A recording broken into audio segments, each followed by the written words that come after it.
શિક્ષક ક્યારેય પણ સામાન્ય નથી હોતો. પ્રલય અને નિર્માણ શિક્ષકના ખોળામાં રમે છે. પણ જ્યારે શિક્ષક કામના ભારથી કંટાળી પોતાનું જીવન ટૂંકાવે ત્યારે કશું બોલવા જેવું નથી રહેતું. હાલ રાજ્યમાં બીએલઓ શિક્ષકની આત્મહત્યાના કેસ સામે આવી રહ્યા છે, ત્યારે સવાલો અનેક સરકાર પર થઈ રહ્યા છે અને જે પ્રમાણે તેને કામગીરી સોંપવામાં આવી રહી છે તો આ કામગીરી બીજા લોકોને કેમ નહીં એવા પણ સવાલો થઈ રહ્યા છે. પરંતુ આ બીએલઓની કામગીરી છે હવે ક્યાંક ઘાતક રૂપ સાબિત થઈ રહી છે. નમસ્કાર, BS9 TV ન્યૂઝમાં આપની સાથે હું ભગવતી વિશાવડિયા. છેલ્લા ઘણા દિવસથી આત્મહત્યાઓના કિસ્સાઓ વધી રહ્યા છે. એમાં પણ સરકાર દ્વારા જે બીએલઓ શિક્ષક કહેવાય છે કે મૂકવામાં આવી રહ્યા છે, નાખી જે પ્રક્રિયા કરવામાં આવી છે SIR ની, તેને લઈને ક્યાંક શિક્ષકો છે તેના માનસિક દબાણ વધી રહ્યું છે અને ઘણી બધી એવી શાળાઓ છે કે જો એક કે બે શિક્ષક હોય અને શિક્ષકોને બીએલઓ ની કામગીરી સોંપી દેવામાં આવી તો હવે વિદ્યાર્થીઓના ભવિષ્યનું શું? હવે અનેક સવાલો વચ્ચે કોડીનારથી ખૂબ જ દુઃખદ સમાચાર સામે આવ્યા છે. બીએલઓ શિક્ષકે આત્મહત્યા કરતા ચકચાર મચી ગઈ છે. SIR કામગીરીના દબાણથી માનસિક તણાવમાં આપઘાત કરી અને મોત વાલું કરવું છે, ત્યારે તેણે સુસાઇડ નોટમાં લખ્યું છે કે છેલ્લા કેટલાય દિવસથી સતત થાક અને તણાવ અનુભવું છું. તો બીજી તરફ બીએલઓની કામગીરીથી શિક્ષક ડિપ્રેશનમાં હોવાનો પરિવારે આક્ષેપ કર્યો. પીડિત પરિવારે ન્યાયની માંગ કરી છે. ત્યારે ગીર સોમનાથના કોડીનારના દેવડી ગામે રહેતા યુવા શિક્ષકે ફાંસો ખાઈ આપઘાત કર્યો છે. શિક્ષકે મોત પહેલા લખાયેલી સુસાઇડ નોટ મળી આવી છે, જેમાં SIR ની કામગીરીથી ત્રસ્ત હોવાનો ઉલ્લેખ છે. પરિવાર અને શિક્ષણ સંઘે કહ્યું છે કે બીએલઓ ની કામગીરીને કારણે શિક્ષક ડિપ્રેશનમાં હતા અને શિક્ષકો આવી માનસિક યાતનાઓ ભોગવી રહ્યા છે. પીડિત પરિવારને 1 કરોડ આપવાની માંગ ગીર સોમનાથના અખિલ ભારતીય રાષ્ટ્રીય શૈક્ષણિક મહાસંઘના અધ્યક્ષ વિનોદ બારડ દ્વારા કરવામાં આવી છે. સાથોસાથ ચૂંટણી પંચના મુખ્ય ચૂંટણી અધિકારી હારેજ શુક્લા આ સંદર્ભે કંઈ પણ બોલવાનો ઇનકાર કર્યો છે અને સમગ્ર ઘટનામાં ગીર સોમનાથ SP દ્વારા તપાસ ચાલુ હોવાની વાતનું રટણ કરાઈ રહ્યું છે. તેમણે કહ્યું છે કે ચૂંટણી પંચની કામગીરીથી જ કંટાળીને શિક્ષકે આત્મહત્યા કરી હોવાનું પ્રાથમિક તારણ છે. જો કે આત્મહત્યા પાછળનું કારણ સ્થાનિક પોલીસ દ્વારા જ કહેવામાં આવશે તપાસ શરૂ કરાયા બાદ. તો આ મુદ્દે અખિલ ભારતીય શૈક્ષણિક મહાસંઘના પ્રચાર અધ્યક્ષ શું કહી રહ્યા છે, સાથોસાથ સુદાન ગઢવી અને ખાસ કરીને કહેવાય છે કે કોંગ્રેસી નેતાઓ પણ છે, તેમની પ્રતિક્રિયા આવે છે. જિગ્નેશ મેવાણીએ આકરા પ્રહારો કર્યા છે, શું કહી રહ્યા છે તમામ આવો સાંભળીએ. એ સર 6 વાગે ઉઠ્યો ને પછી કે હું ચા બનાવેલું તો એનો ઘરવાળા કે હું ચા બનાવી દઉં. પછી બાથરૂમમાં કે તમે તારે જાવ કે નાવા ધોવા અને હું એક બાર ચા બનાવી નાખું. એટલે એ બાથરૂમમાં ગયો ને પછી દરવાજો બંધ કર્યો ને, દરવાજો ખુલ્લો હતો મેઇન દરવાજો, અને એ પંખા ગળા ખાઈ ગયો અને ચીઠી લખતો ગયો નીચે. એ મને તો ખબર નથી સર. પછી બીજામાં એના ઘરવાળા જોઈ ગયા કે આ ચીઠી લખેલી છે. ચીઠીમાં એ આ મતદાર યાદીની કામગીરી છે ને એને બોધરેશન આ પગલું કે હું ભરું એવું લખેલું છે. તમારે કઈ વાત થઈ હતી થોડા દિવસમાં કઈ પ્રોબ્લેમ હતી એવું કઈ? નહીં ને પ્રોબ્લેમ કઈ નતો સાહેબ, ઘરનો કોઈ જતો પ્રોબ્લેમ. SIR ની કામગીરીને લઈને કઈ કેતો વાતચીત હતી? ભાઈ એમ કહેતો કે મને કામગીરી અઘરી છે ને કે મને અઘરું પડે. મેં તો હું લખવા લાગુ ભાઈ, તને ફાવતી ભાઈ લખવા લાગુ, એક નમૂનો મને લખવા લાગુ. મેં કીધું સંગીતા લખવા લાગુ, હું લખવા લાગુ. તો કે નહીં મેં લખી લીધી ને આજે હું સારા જાય ને બધાને કાગળિયા હું કહી દઈએ સહી લઈ આવે. એ પછી થેલો વેલો બધી કમ્પ્લીટ મૂકી રાખ્યો પલંગની બાજુમાં અને ચીઠી લખતો ગયો. સરકાર પાસેથી માંગણી કેવા શું માંગુ સરકારને? સરકારને બીજું શું કહેવા માંગુ સાહેબ કે મારો જે તારો તો એ ખરી ગયો બરાબર. પછી તો બીજું હું શું કહું, એ જે સરકારને જે કરવું એમ કરે. આમ કે ડિપ્રેશન દેખાતું હતું? નહીં ડિપ્રેશન કહું કોઈ જતું ડિપ્રેશન. SIR ની કામગીરી આવી પછી કે હા પછી એને આમ રાત્રે જાગવું પડતું, એને સતત લખવું પડતું. 1-2 વાગે જાગે, સવારે પાછું 9 વાગે તૈયાર થઈને નિશાળે જતો, પછી ખાવાનું ભેગું લેતું, સાંજે 8-9 વાગે આવે. પેલા કેટલા વાગે સુતો? આજે 1 વાગે સુતો અને સવારે 5 વાગે 5:30 ઉઠ્યો. શિક્ષક દેવડી ગામના વતની છે અને BLOની ખૂબ ભારે પ્રેશરને કારણે તેઓએ સુસાઇડ કરી છે. અખિલ ભારતીય રાષ્ટ્રીય શૈક્ષિક મહાસંઘ ગીર સોમનાથ અને ગુજરાત પ્રાંત દ્વારા મુખ્યમંત્રી શ્રી અને સરકારમાં ખૂબ રજૂઆત કરેલી છે કે વોરંટ ઇસ્યુ ન થાય અને નોટિસો ન આપવામાં આવે. છતાં પણ અહીંયા વારંવાર નોટિસો આપવામાં આવી છે અને આ BLOના ભારે પ્રેશરને કારણે આ એક સારા શિક્ષકે આજે સુસાઇડ કર્યું છે. સુસાઇડ નોટ મળી છે? હા, સુસાઇડ નોટ મળી છે અને એના પત્નીને ઉદ્દેશીને એણે લખેલું છે કે આ સુસાઇડનું કારણ માત્ર ને માત્ર BLOની કામગીરી છે. હવે શિક્ષક મહાસંઘ શું કરશે? શિક્ષક મહાસંઘ સરકાર પાસે એવી અપેક્ષા રાખે છે કે બીએલઓની અલગ કેડર બનાવવામાં આવે અને શિક્ષકોને મુક્ત કરવામાં આવે, જેથી કરીને આવી ઘટનાઓ ન જ બને. તમારી માગણી નહીં સંતોષાય તો?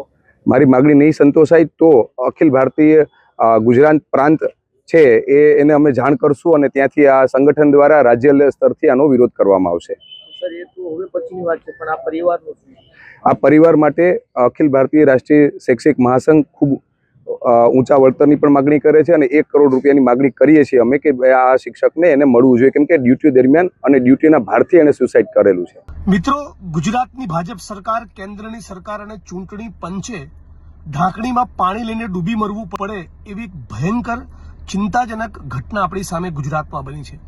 ગુજરાતના ગીર સોમનાથ જિલ્લાના અરવિંદ મૂળજીભાઈ વાઢેર નામના શિક્ષકે તાજેતરમાં આજે જ સુસાઇડ કર્યું છે અને એમણે આત્મવિલોપન કરતી વખતે જે ચિઠ્ઠી લખી છે એ ચિઠ્ઠીમાં લખ્યું છે સ્પષ્ટપણે કે મારાથી કોઈ પણ કાળે કોઈ પણ સંજોગોમાં સ્પેશિયલ ઇન્ટેન્સિવ રિવિઝન સરની કામગીરી થઈ શકે એમ ન હોય, છેલ્લે કોઈ વિકલ્પ ન બચતા થાકીને હારીને ત્રસ્ત થઈને હું આ આત્મઘાતી પગલું ભરી રહ્યો છું. આના પરિવારજનોને હું શ્રદ્ધાંજલિ પાઠવું જ છું, પણ આપણે બધાએ ગંભીરતાથી વિચારવાની જરૂર છે. રાજ્યની સરકાર, કેન્દ્રની સરકાર અને ચૂંટણી પંચે ખાસ વિચારવાની જરૂર છે કે તમે શિક્ષકોને આવું ભયંકર આત્મઘાતી પગલું ભરવા માટે કેમ મજબૂર કરો છો? અન્ય અનેક કેડરના સરકારી કર્મચારીઓને તમે આમાં જોતરી શક્યા હોત. આ અરવિંદ મૂળજીભાઈ વાઢેર એમણે જે સુસાઇડ કરવું પડ્યું એના મૂળમાં આ એસઆઈઆરની પ્રક્રિયા જવાબદાર છે. કોઈ શિક્ષકે પોતાનું જીવન ટૂંકાવવું પડે એનાથી મોટી દુઃખદાયી અને ચિંતાજનક બાબત શું હોઈ શકે? સમગ્ર ગુજરાતના શિક્ષકો, દેશના શિક્ષકો એ એજ્યુકેશનની ભણાવવાની કામગીરી બાજુ પર મૂકી આ કામમાં જોતરાય અને એના કારણે એમણે એના બોજથી થાકીને સુસાઇડ કરવું પડે, આ બિલકુલ કોઈ પણ સંજોગોમાં ચલાવી ન લેવાય. એટલે રાજ્યની સરકાર પાસે, કેન્દ્રની સરકાર પાસે, ચૂંટણી પંચ પાસે હું માગણી કરું છું કે બધા સાથે મળીને એકબીજાના સંકલનમાં નિર્ણય લો કે એસઆઈઆરની પ્રક્રિયા સંપૂર્ણપણે રદબાતલ કરવામાં આવે અને જો રદબાતલ ન થવાની હોય તો એની અવધિ વધારીને તમે 100 દિવસ કરો. કાનપટ્ટી પર બંદૂક મૂકતા હોય એ પ્રમાણે શિક્ષકોને તમે ફરજ પાડો છો કે એક બૂથના 1200-1500 ફોર્મ તમે ભરીને લાવો અને આ પ્રકારની કામગીરી ફક્ત શિક્ષકોની પાસેથી તમે કેમ કરાવવા માંગો છો? અન્ય અનેક કેડરના સરકારી કર્મચારી છે, તમે એમાં એ લોકોને પણ એમાં ઇન્વોલ્વ કરી શકો. એટલે અરવિંદ મૂળજીભાઈ વાઢેરે જે સુસાઇડ કર્યું છે એના માટે હું માનું છું કે ચૂંટણી પંચ અને કેન્દ્રની સરકાર જવાબદાર છે. સમગ્ર ગુજરાત અને દેશના શિક્ષકોએ આ મુદ્દે જાગવું જોઈએ. આ બિલકુલ ન ચલાવી લેવાય એવી ઘટના બની છે. ફરી એકવાર હું અરવિંદભાઈના પરિવારજનોને મારી શ્રદ્ધાંજલિ તો પાઠવું જ છું, પણ રાજ્યના મુખ્યમંત્રીને વિનંતી કરું છું કે અન્ય કેડરના કર્મચારીઓને પણ આ સરની પ્રોસેસમાં વિનંતી કરવામાં આવે અને ભોગ બનેલાના પરિવારજનોને સરકારી નોકરી અને યોગ્ય વળતર ચૂકવવામાં આવે. અરવિંદ મૂળજીભાઈ વાઢેર જે શિક્ષક મિત્રે સુસાઇડ કર્યું છે એને આપણે બધા સાથે મળીને એક ગુજરાતી તરીકે, એક દેશવાસી તરીકે આપણી શ્રદ્ધાંજલિ પાઠવીએ અને હું તો માનું છું કે આમાં કોઈકની લાયબિલિટી, જવાબદારી ફિક્સ કરીને એ યોગ્ય પગલાં પણ ભરવામાં આવે. અરવિંદ મૂળજીભાઈનું આ સુસાઇડ એ બિલકુલ એળે ન જવું જોઈએ. ગુજરાતમાં અને દેશમાં જે એસઆઈઆરની પ્રક્રિયા ચાલી રહી છે એ ગરીબો, વંચિતો, શોષિતો, જે સામાન્ય માણસો છે, જે વિપક્ષના વોટ છે, એની કઈ રીતે ચોકડી મારવી એ પ્રમાણેના ઇન્ટેન્શનથી આખી પ્રક્રિયા કરવામાં આવતી હોય એવી દેશના લાખો કરોડો લોકોને શંકા છે, ડાઉટ છે. એટલે હું તો પહેલી માગણી કરું કે એસઆઈઆરની પ્રક્રિયા બંધ થાય અને 1% કેસમાં પણ જો બંધ થવાની ન હોય તેની અવધિ, એનો સમય મર્યાદા વધારીને એટલીસ્ટ 3-1 મહિના કરવી જોઈએ. ગીર સોમનાથમાં સમાચાર મળ્યા કે એક બીએલઓએ કામના ભારણને લઈને સરકારે જે એસઆઈઆરની જે કામગીરી આપી છે અને એ પણ ટૂંકા સમયમાં કરી દેવાની કામગીરી છે, એના કારણે એક શિક્ષકે આપઘાત કર્યું છે. એક બીએલઓ કપડવંજમાં કામના ભારણના કારણે એટેક આવી જતા મૃત્યુ પામ્યા છે. હું પહેલા તો એમને ભગવાન આત્માને શાંતિ આપે એવી પ્રાર્થના કરું છું. સાથે સાથે ભાજપને કહેવા માંગુ છું કે શું માંડ્યું છે આપણે? તમે 5 કરોડ મતદારો છે એને 1 મહિનામાં બીએલઓ ઘરે ઘરે જઈ આવે? એમણે બધું કામ મુકાવી દીધું. આટલી શું જરૂર હતી? એસઆઈઆરની પ્રક્રિયા છે એ ચાલવા દો તમે 3, 4, 6 મહિના. શું વાંધો છે ભાઈ? વેકેશન આવે છે. પણ નહીં, તમારે કોઈ પણ ભોગે ચૂંટણીઓ જીતવાની એ ભાજપની લાય છે. ભાજપ સત્તાની ભૂખી છે. ભાજપ ચૂંટણીઓ જીતવાની ભૂખી છે. ભાજપને માણસ મરે, માણસ ભણાવે, માણસ દીકરાઓ ભણે ન ભણે નથી કોઈ મતલબ નથી. અને પરિણામ તમે જોઈ લો. એક શિક્ષકે આજે આપઘાત કર્યું છે. કેટલાય બીએલઓ હજી તણાવમાં છે. એટલું નહીં, હજી ઘણા બીએલઓ ઉપર એવા પણ દબાણ કરવામાં આવે છે ખોટી કામગીરીના. તમે શિક્ષકો ઉપર, બીએલઓ ઉપર તમે ઢગલા બંધ કામગીરી આપી દીધી છે. 90 પ્રકારની કામગીરી બધે કરે છે. તમારા દીકરાઓ તો પ્રાઇવેટમાં ભણે છે, વિદેશમાં ભણે છે તમારા દીકરાઓ ભાજપના નેતાઓના. અને જ્યાં ગરીબનો દીકરો જ્યાં ભણે છે એ સ્કૂલોમાં બીએલઓની એસઆઈઆરની કામગીરીના કારણે તમામ શિક્ષકો છે એ સ્કૂલમાં નથી. શિક્ષક કાર્ય અત્યારે ખોરંભે ચડી ગયું છે. કારણ ગરીબોના બાળકો ભણે છે, લાખો બાળકો. અને એ બાળકો અત્યારે શિક્ષકને શોધે છે, શિક્ષક મતદારોને શોધે છે, અને મતદારો ચૂંટણીમાં પોતાનું નામ શોધે છે. કેવા નાટકો તમે શરૂ કર્યા છે. તમારે કેમ્પેન ચલાવવાની જરૂર હતી તો તમે અલગ પ્રકારનું હતી જ આપણે વ્યવસ્થાઓ. ચૂંટણી સમયે આપણે કરીએ જ છીએ 2 મહિના પહેલા કે જેના નામ કમી રહી ગયા હોય, ચોડાવા હોય, એકવાર ક્રોસ વેરિફિકેશન કરી લો. આ બધા ધંધાઓ કરીને તમને એમ લાગે છે કે તમે ગડબડો કરીને ચૂંટણીઓ જીતશો. આ ભાજપના કારણે, ભાજપના એસઆઈઆર ને 1 મહિનામાં પૂરું કરવાના જે નિર્ણયો છે એના કારણે આજે બીએલઓ એ આપઘાત કરવા પડ્યા છે. હું તમામને વિનંતી કરું છું બીએલઓને કે જરા પણ ચિંતા તમે ન કરો. કદાચ 1 મહિનામાં કામગીરી પૂરી નહીં થાય તો અમે લાખો, અમારા હજારો કાર્યકર્તાઓ છે આમ આદમી પાર્ટીના, તમારી વારે આવશે. તમારા ઉપર કોઈ પણ દબાણ લાવે તો અમને અમારો સંપર્ક કરજો તમે. અમને ખબર છે તમારા ઉપર ખોટા દબાણો હશે, પણ ચિંતા ના કરો તમે. આ સરકારોમાં આ જ અપેક્ષાઓ હોય છે. એને ચૂંટણીઓ જીતવાથી મતલબ છે. કોઈ પણ ભોગે ચૂંટણીઓ જીતવાની મતલબ છે.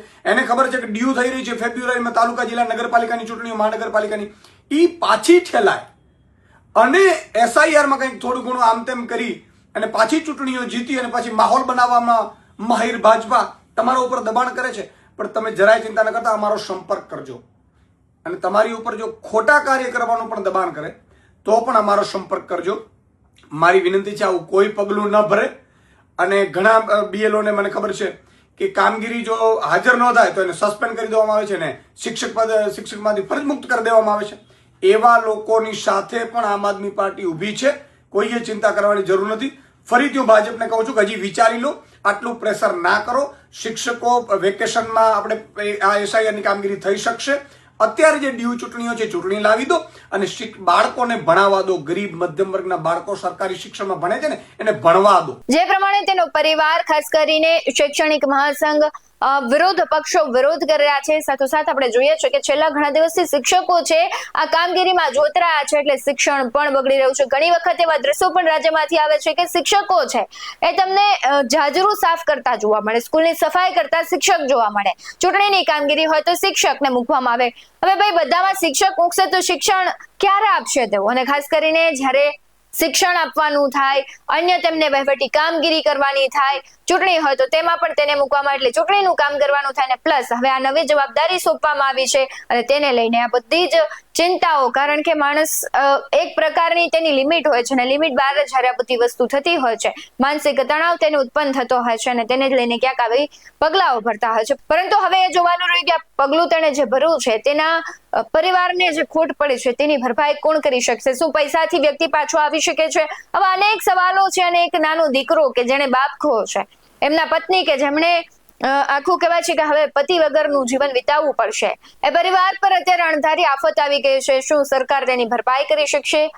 આવા અનેક સવાલો છે અને સરકાર પર અત્યારે કહેવાય છે કે સરકાર તો એટલે ખાસ કરીને સત્તાધારી પાર્ટી છે, અલગથી જેને બીએલઓનું એક આખું સંગઠનની રચના કરવાની હોય ને તે કામગીરી માટે અલગ લોકોની નિમણૂક કરવાની હોય, પણ એ કંઈ થયું નહીં અને શિક્ષકોને સોંપવામાં આવી. એટલે તેનું પરિણામ આપણે જોયું કે શિક્ષકો છે આપઘાત કરી રહ્યા છે. આની પહેલા પણ એક શિક્ષકને હાર્ટ એટેક આવી ગયો હતો. એટલે આ ખૂબ ગંભીર સમસ્યા હોય ધીમે ધીમે થઈ રહી છે અને શિક્ષકોને ક્યાંક હવે વધારે પડતી તેમને જવાબદારી આપવામાં આવે છે અને તેનું ભારણ વધી જવાથી તે પોતે આત્મહત્યાઓ કરતા હોય છે. તેવા કિસ્સાઓ પણ વધી રહ્યા છે. આ એક લાલબત્તી સમાન કિસ્સો છે અને આ ઘટનાને લઈને તમારું શું કહેવું છે તે કમેન્ટ બોક્સમાં જરૂરથી જણાવજો. બાકી આવા જ વધુ અહેવાલો સાથે ફરી મળતા રહીશું. તમે અમારી યુટ્યુબ ચેનલને સબસ્ક્રાઇબ કરવાનું, અમને ફેસબુક અને ઇન્સ્ટાગ્રામ પર ફોલો કરવાનું ભૂલશો નહીં. બાકી અમને નવી અપડેટ્સ મેળવવા માટે જોતા રહો BS9 TV ન્યૂઝ. નમસ્કાર.